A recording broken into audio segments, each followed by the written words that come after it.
Посейдон – это вымышленный трансатлантический океанский лайнер. Как понятно из названия, лайнер назван в честь бога морей из греческой мифологии.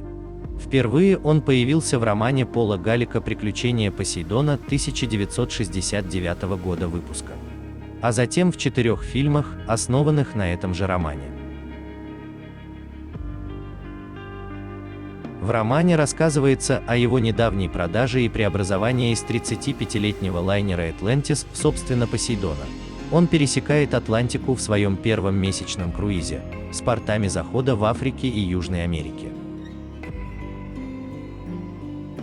По роману Посейдон перевернулся, когда оползень в Срединно-Атлантическом хребте вызвал мощное цунами.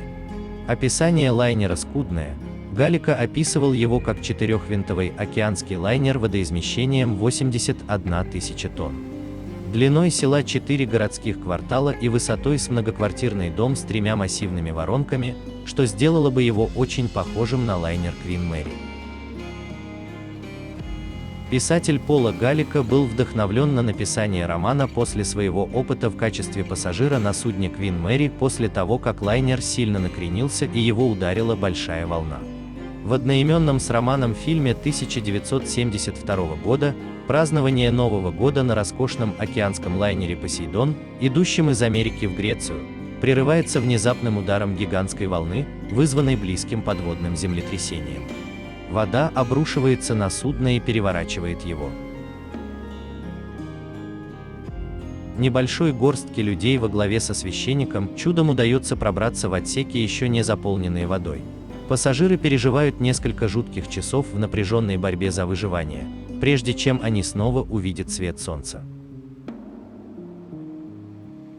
В фильме 1979 года «По ту сторону приключения Посейдона», который является прямым продолжением истории из первого фильма, лайнер является заброшенным и опрокинутым, но еще не затонувшим.